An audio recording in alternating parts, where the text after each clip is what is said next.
The history of Harley-Davidson began in 1903 in the city of Milwaukee, in the state of Wisconsin, USA. William S. Harley and Arthur Davidson, with support from the Davidson brothers, quickly grew the company, earning a reputation for building powerful and reliable motorcycles. By 1907, it was already producing on an industrial scale, becoming one of the largest manufacturers in the United States by the end of the 1910s. The two young engineers passionate about mechanics and innovation took their first steps toward creating a motorcycle that combined power, practicality, and independence. In a small improvised workshop in the backyard of the Davidson home, they developed their first motorized prototype attached to a bicycle. Although the first model failed in hill climbing and performance tests, that initial setback fueled a series of improvements. By 1905, the friends had produced their first functional units, and in 1907, they officially founded the Harley-Davidson Motor Company, with a new factory and the arrival of Walter and William A. Davidson, Arthur's brothers. The company began to gain notoriety for its durable and dependable bikes. By the 1910s, it was already one of the largest motorcycle manufacturers in the United States.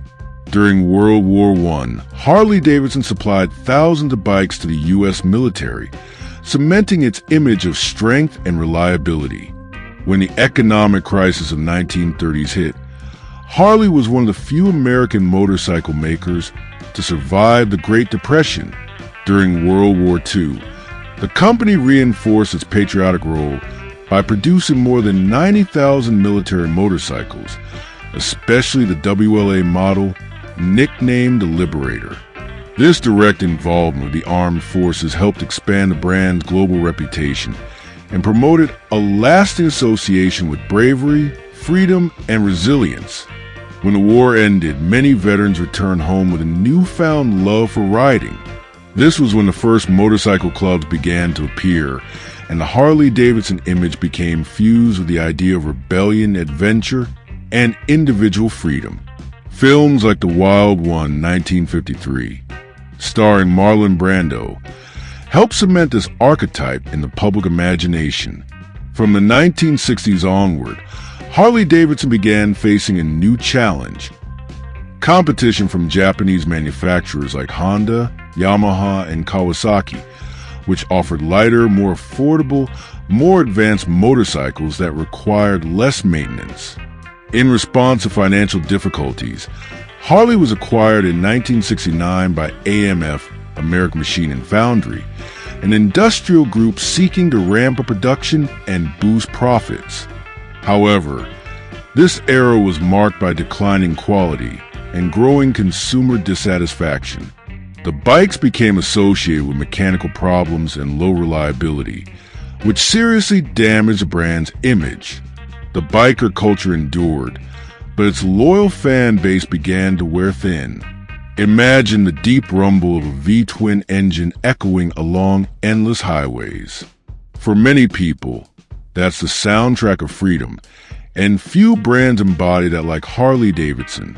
But after more than 120 years of history, the legendary American manufacturer faces a profound dilemma.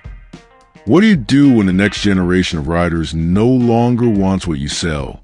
Today, we're going to dive into the journey of this giant, understand how it reached the top, and why it now faces one of the greatest challenges in its history: winning over consumers with completely different habits, values, and needs.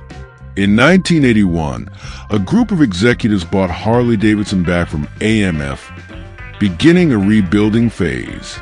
The company focused on improving product quality, modernized processes, and invested heavily in emotional marketing. Harley stopped selling just motorcycles. It began selling a lifestyle, identity, and sense of belonging. The 1990s marked the brand's golden age. Harley Owners Group, HOG, events, clothing stores, and themed bars helped cement the company as a global reference for American authenticity. Models like the Fat Boy, Heritage Softail, and Road King became instant classics. Harley became a symbol of freedom, power, and individualism, especially among affluent middle-aged men. The early 2000s brought new wins, but also new threats. Harley-Davidson had to deal with its aging target audience and difficulties in attracting new generations.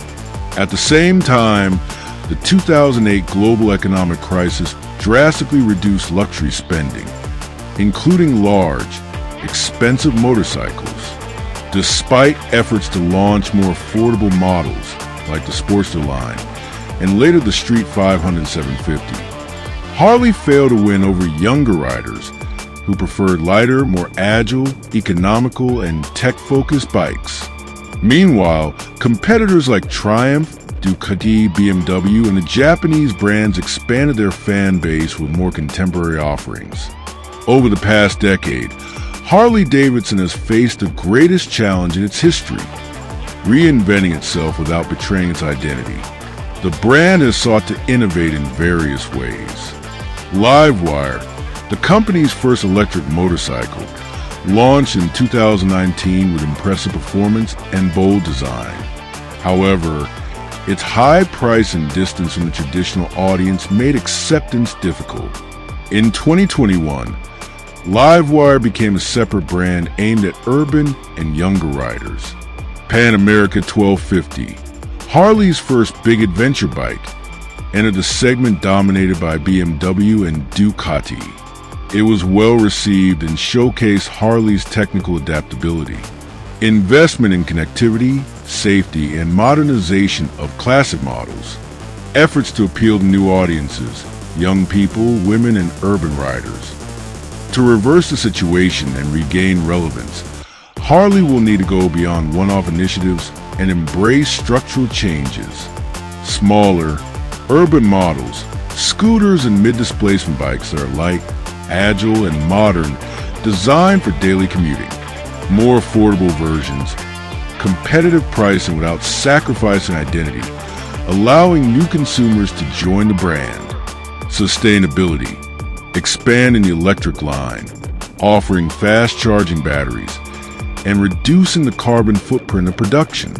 Experience before ownership, rentals, monthly subscriptions, and immersive test rides to lower entry barriers. Digital community, integrating apps, social media, and gamification to bring young audiences into the Harley ecosystem. Hybrid events, blending classic biker culture with music, art, and tech festivals to attract new profiles without alienating veterans.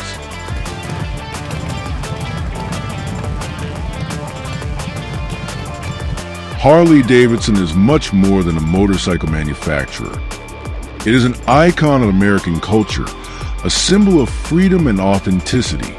But for its engine to keep roaring in the decades ahead, it must balance tradition with bold repositioning. Today's dominant consumer generation doesn't just want to ride a bike. They want an integrated, sustainable experience aligned with their values. If Harley can translate its essence into this new language, it may not only survive but usher in a new era for the legend on two wheels. Despite these changes, Harley-Davidson still struggles to win over young American consumers.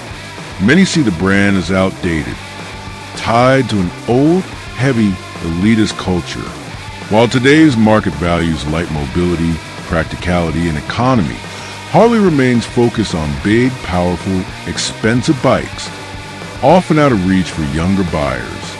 Moreover, the younger generation is less inclined to own vehicles and prioritizes urban experiences, alternative transportation, and environmental responsibility. The loud and rebellious Harley image no longer resonates with part of this new audience. Still, Harley hasn't given up. Its bet on electric bikes, off-road adventures, and strategic partnerships signals a genuine attempt to rebuild its connection with the future without losing the iconic spirit that made it one of the most legendary brands in the world. Harley-Davidson is not just a motorcycle manufacturer. It is a cultural icon, one of the most recognized brands on the planet. But the world has changed, and quickly, if it wants its engine to keep roaring for decades to come. It must translate its essence into the language of new generations. If it succeeds, it can begin a new era and keep the American legend alive on two wheels. If not, it risks becoming nothing more than a romantic memory of the past.